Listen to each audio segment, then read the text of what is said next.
Welcome to my YouTube channel, Truth Untold Story. Which country are you watching this video from?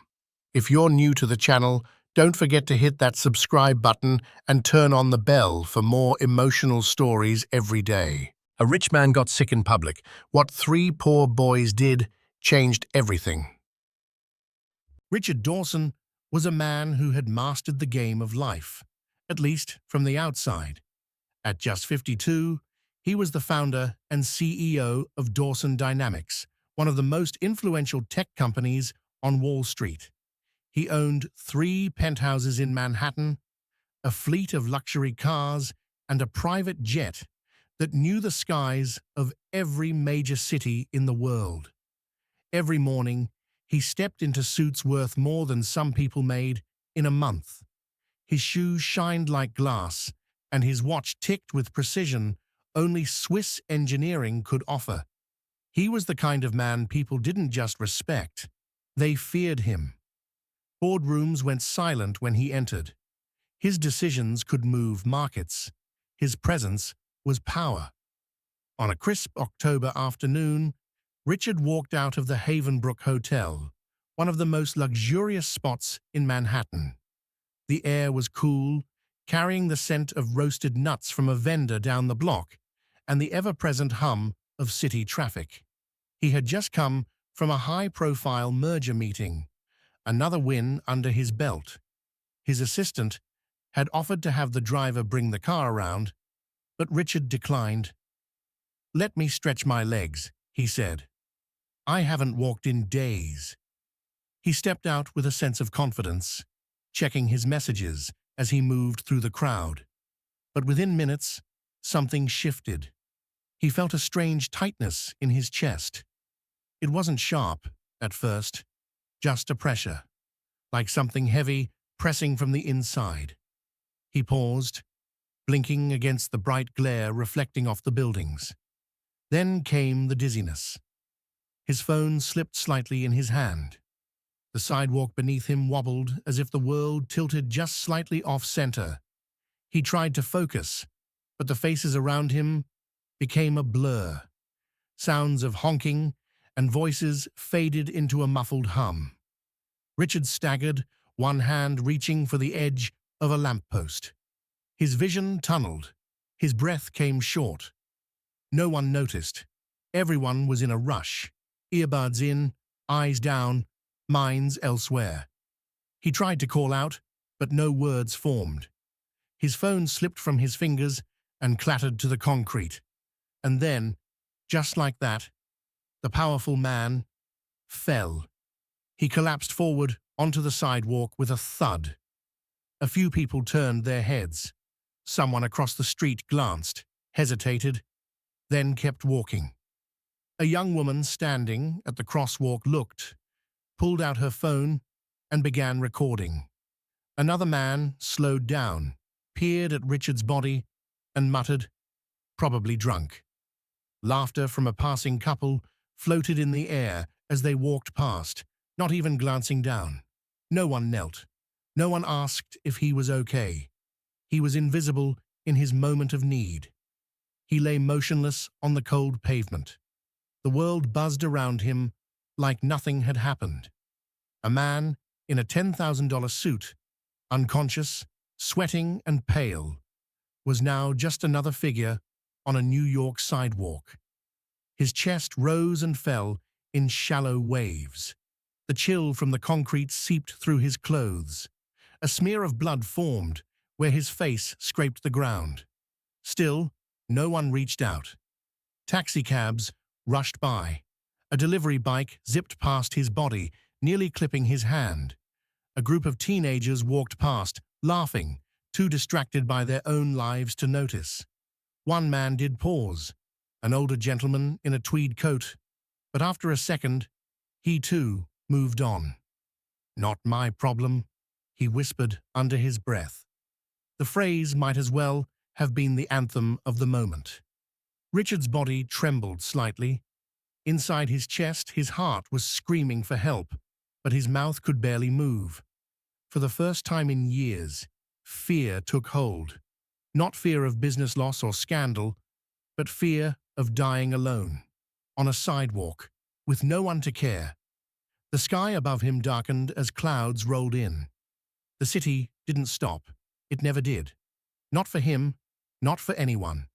And there he remained, a titan fallen, surrounded by strangers, ignored by the world he had once ruled. Just 5 blocks away from the commotion on Lexington Avenue, the city looked no different. Honking cars, hurrying feet, flashing ads. But the world, for 3 young boys, was a different universe altogether. Tyler, Jayden, and Chris moved slowly along the edge of a parking lot behind a grocery store, hands already cold from sorting through damp trash bins. Tyler, the oldest at 13, kept watch while the other 2 searched for aluminum cans and plastic bottles they could trade for a few cents each. Jayden, just a year younger, moved fast. He always tried to finish his share first. Chris, the youngest, was careful and quiet, double-checking each item before adding it to their torn sack. Their jeans were faded, patched in places, and their shoes worn down to the soles. They hadn't eaten a real meal in 2 days, but none of them complained. They were used to surviving. They were used to being invisible. The boys had met 2 years ago at a shelter.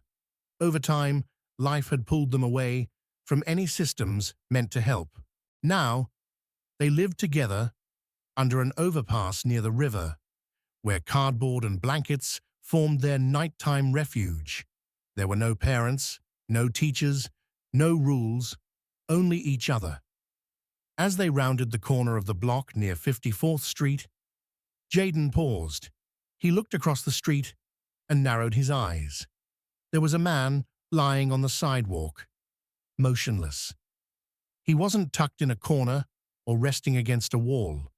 He was right in the open, face down, his expensive suit soaked from a nearby puddle. "He's not moving," Jayden said, pointing. Chris squinted. "Probably just another drunk guy," he said softly. Tyler took a step closer and frowned. "No, something's wrong. Look at his face." The 3 boys crossed the street carefully, dodging honking traffic, their bag of recyclables forgotten behind them. As they reached the man, the sight stunned them. His lips were tinged blue. His breathing was shallow, barely noticeable. His phone lay smashed nearby, the screen flickering like it was trying to call for help itself. Tyler dropped to one knee. "Hey, sir, hey," he called, shaking the man's shoulder gently. No response. He looked at the others. "This isn't good. We need to do something." Without waiting for a plan, he pulled off his only hoodie and placed it over the man's chest. Jayden looked around, panicked. "We have to get help. Someone has to help." He sprinted toward a gas station at the corner, the bell above the door ringing as he burst inside. Chris, meanwhile, stood on the edge of the street, waving both arms. "Please, somebody stop," he cried out. Cars passed, drivers stared, but no one slowed down. A few even shook their heads or rolled their windows up. "Why won't anyone help?" Chris muttered under his breath. Still, he kept waving, his arms aching, his heart pounding. Tyler stayed kneeling beside the man, gently rubbing his arm to keep blood flowing. He had no idea who the man was. He didn't care. He just knew he couldn't let him die. Inside the gas station, Jayden begged the cashier to call 911. At first, the man hesitated, but seeing the desperation in Jayden's eyes, he finally picked up the phone. Outside, Tyler looked up as Jayden came running back. "They're calling," Jayden said, panting. "They said someone's on the way." Chris ran over too, still breathless. "No one's stopping. I tried." Tyler nodded. "It's okay. We'll wait with him."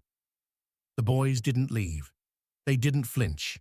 They stayed by this stranger, this man in a crumpled suit, shielding him with their small bodies from the wind. blocking curious stares with their presence. People passed. Some slowed down, finally sensing something was wrong. But none of them had done what these three boys did. They didn't look away. They stepped in. Jayden wiped the man's forehead gently with his sleeve. Chris placed the broken phone beside him in case someone needed it. Tyler whispered, "Hang in there, mister. Help's coming." And still, no one knew this man was Richard Dawson, one of the richest men in the country. To these boys, he was just a human being in trouble. And to Richard, unconscious and alone, these boys were his first miracle. Just as the faint wail of a distant siren finally echoed through the city streets, it was a rusted yellow cab, not an ambulance, that came to a screeching stop at the curb. The brakes groaned and the door flung open. A grizzled man with a thick grey beard leaned out, eyes darting between the boys and the unconscious figure. "What's going on here?" he barked. "He's dying!" Chris shouted, his voice cracking. Without waiting for another word, the driver sprang into action. "Put him in the back! Quick!" he yelled, yanking open the rear door. Tyler and Jayden scrambled to lift Richard while Chris steadied his head. The man was heavy, but adrenaline gave them strength. With effort, they managed to get him inside. His body slumped across the seat, unresponsive. The cab smelled of old leather and engine oil, but it was warm, and it was moving. The driver floored the gas pedal, weaving through traffic with alarming speed. "What happened to him?" he asked. "We don't know," Tyler replied. "We just found him like this." Jayden wiped his face with his sleeve, still trying to catch his breath. The driver nodded grimly. "I'll take you to St. Luke's, closest place that'll treat someone without asking too many questions." The ride lasted only 10 minutes, but it felt like an hour. Every red light made the boys fidget. Richard let out a faint moan once, then went still again. Chris held his hand, whispering, "Please stay alive." They pulled up to the emergency entrance, the red sign glowing under flickering lights. "Go!" the driver shouted, already jumping out to help. Hospital staff rushed outside with a gurney, startled at the sight. "Is he with you?" a nurse asked, looking from the suited man to the three boys, their clothes dirty, faces pale, hair wind-blown. "No," Tyler said firmly, "but he needs help. Right now." The nurse looked unsure. "Do you have any information? Insurance? ID?" Jayden shook his head. "Nothing. We don't even know his name." The moment hung tense, protocol and compassion clashing in the air. Then, a doctor appeared behind them. "Get him inside," he said sharply. "We'll figure the rest out later." The nurses moved fast, wheeling Richard away through automatic doors that hissed open like something from a movie. The boys stood there, out of breath, uncertain, watching him disappear into bright, sterile hallways. A security guard approached, frowning. "Where are your parents?" he asked. "We don't have any," Chris murmured, barely above a whisper. The guard sighed and walked off without pressing further. The boys were told to wait in the lobby, where plastic chairs lined the wall and vending machines hummed softly. Fluorescent lights buzzed overhead. It was warmer than the street, but not by much. They sat quietly, each lost in thought. Jayden fished into his pocket and pulled out a crushed packet of crackers. It was all they had left. He split it evenly. Tyler took his third silently. Chris chewed slowly, staring at the floor. No one talked about what had just happened. No one complained about the hunger or the cold. They just waited. Waited for any news. Waited to know if the man they tried to save was going to live. Every time a nurse walked by, all three boys sat up straighter, hoping she'd stop. None of them did. Tyler rubbed his hands together, trying to warm up. Jayden leaned back in the chair and closed his eyes, exhausted. Chris curled his knees to his chest, resting his head on his arms. They didn't know what came next, but they knew one thing for sure. They had done what no one else had. They didn't walk away, and now they waited for the life of a stranger who for some reason already felt important to them. The fluorescent lights above flickered softly, casting a pale glow over the white hospital room. Machines beeped in steady rhythms. A thin tube delivered oxygen to Richard Dawson's nose. His hand, wrapped in a hospital ID band, twitched slightly, then his eyes fluttered open. It was slow, like waking from a dream he couldn't quite remember. Blurred shapes began to take form. The ceiling, a curtain, the shadow of an IV stand. He blinked a few times. "Where am I?" he rasped, his voice hoarse, barely more than a whisper. A nurse standing by his bedside turned quickly, her expression gentle and calm. "You're in St. Luke's Hospital," she said. "You've been here for 2 days. You had a mild heart attack." Richard stared at her, brows furrowed. "Hospital?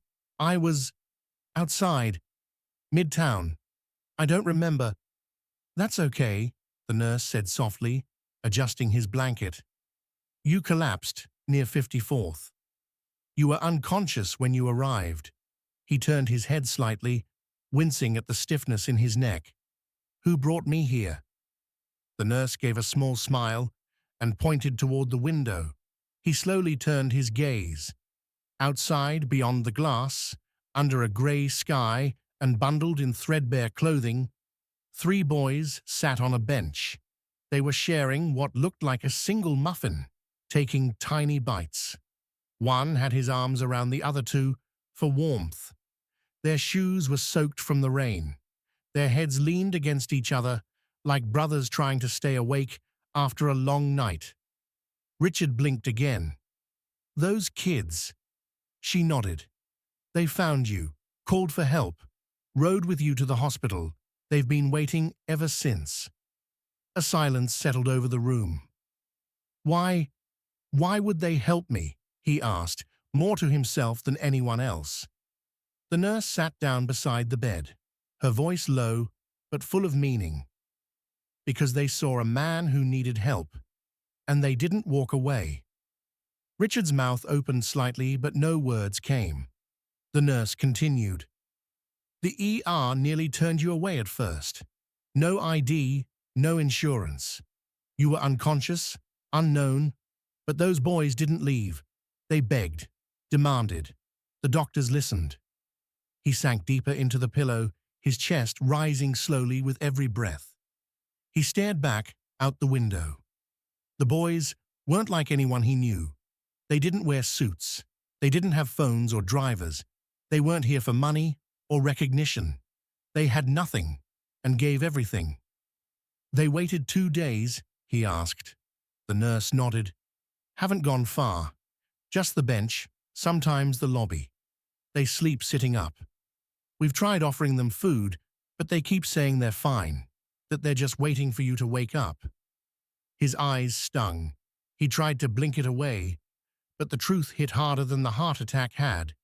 He was a man who had built empires, signed million-dollar deals, flown first class across the world. And yet, when he fell, it wasn't a fellow executive, a business partner, or even a friend who saved him. It was 3 children with empty pockets. He looked back out the window again. One of the boys, tallest of the 3, had stood up and was stretching his arms. The smallest had fallen asleep, head resting on the other's lap. They looked exhausted. "I need to see them," Richard whispered. "In time," the nurse replied kindly. "Let your heart rest first."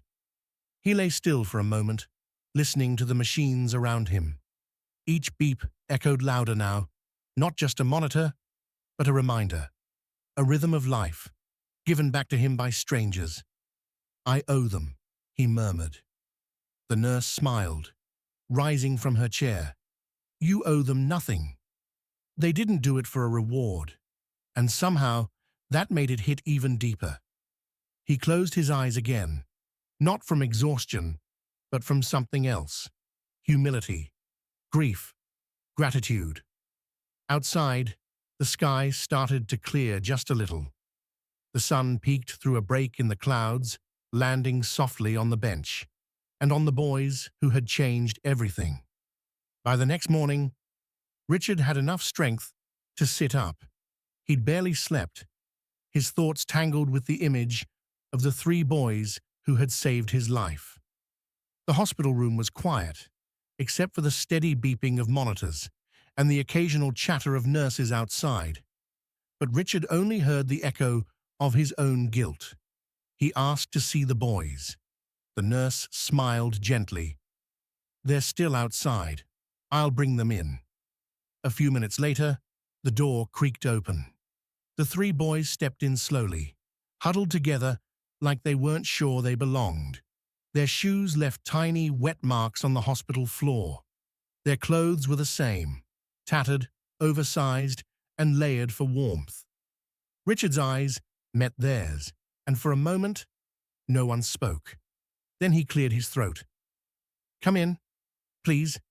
They approached his bed cautiously. Tyler stepped forward, his hands shoved in his hoodie pocket. Jayden looked down at the floor. Chris hovered behind the other 2, chewing his lip nervously. Richard tried to smile, but choked on the emotion rising in his throat. "Thank you for saving my life." Tyler shrugged. "Anyone would have done it." "No," Richard said quietly. "No, they wouldn't. I know that, because I was lying there for a long time before anyone helped." The boys said nothing. "I need to ask you," Richard continued, voice shaking. "Why did you do it? You didn't know me. You could have just walked away."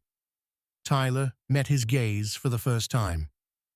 "Because no one else was going to, and you looked like you needed someone." Jayden finally spoke up. "We know what that feels like." Richard's expression shifted. "What do you mean?" Tyler glanced at his friends, then sat down slowly in the chair next to the bed. "We've been on our own a while, our mums and dads. They didn't make it." Jayden nodded. "Drugs, bad choices. We got used to looking out for each other." Chris added in a quiet voice, "We sleep under the bridge on 10th Street. We collect bottles, cans, do what we can." Richard listened, his throat tightening with every word. "We don't got much," Tyler continued, "but when we saw you there, we just couldn't leave you like that." The room was silent again, but this time it was filled with something heavy and real. Richard looked at them, really looked. He saw not just their clothes or dirt-smudged faces, but the courage in their eyes, the loyalty between them, the strength it took to survive every day when the world had given up on them. He felt something shift inside, something he hadn't felt in years. These weren't just kids. They were protectors, fighters, heroes in their own quiet way. "I spent most of my life thinking success was money," Richard said, his voice soft. "That if I worked hard enough, built enough, I'd matter." Chris tilted his head. "Don't you have like a bunch of companies or something?" Richard chuckled through the tears forming in his eyes. "Yeah, a lot. But none of it means anything compared to what you did for me." Jayden's eyes widened a little. "We just did what was right. And that," Richard said, "is the kind of wealth you can't buy." The boys exchanged unsure glances. Compliments weren't something they were used to. "I want to help you," Richard said, surprising even himself. "Not because I feel sorry for you, but because you helped me remember who I am, who I want to be." The walls around his heart, the ones built from years of ambition, pride, and isolation, had finally cracked. And through those cracks, something new had begun to grow. Gratitude, humility, and connection. For the first time in years, Richard Dawson didn't feel like a businessman, he felt human. The late autumn winds swept through Manhattan with a crisp bite, but Richard Dawson didn't feel the cold. He stood in front of a crowd of cameras, microphones pointed in his direction, as reporters gathered outside the steps of his corporate headquarters. He wasn't there to announce a merger or the launch of a new tech breakthrough. No charts, no graphs, no business pitch. Instead, he cleared his throat, eyes misty, and spoke words no one expected. I built my life chasing numbers, but a few weeks ago, 3 boys with nothing reminded me what really matters. Flashbulbs popped, reporters scribbled, but Richard didn't flinch. His voice grew steadier. They saved my life. Literally. When I collapsed on the street, it wasn't a colleague or a friend who helped. It was 3 kids most people would walk past without a second thought. The crowd quieted.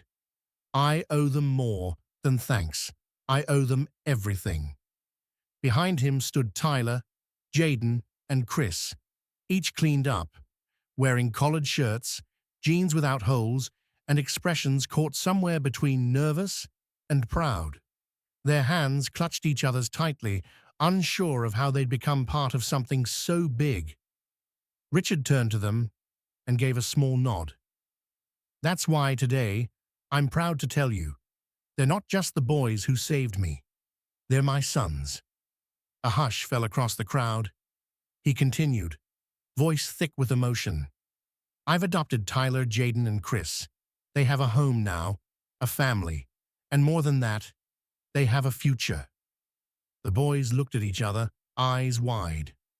Tyler fought tears, Jayden cracked a smile, and Chris gripped Richard's hand with fierce gratitude.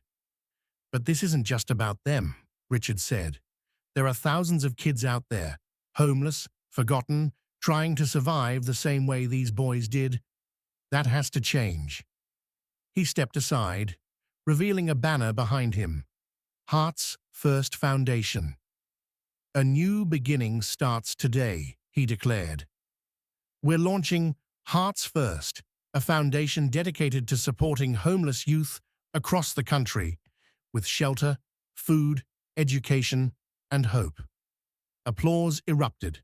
Some reporters lowered their cameras to wipe their eyes. For once, the headlines wouldn't be about profits, but about purpose. Weeks passed, then months.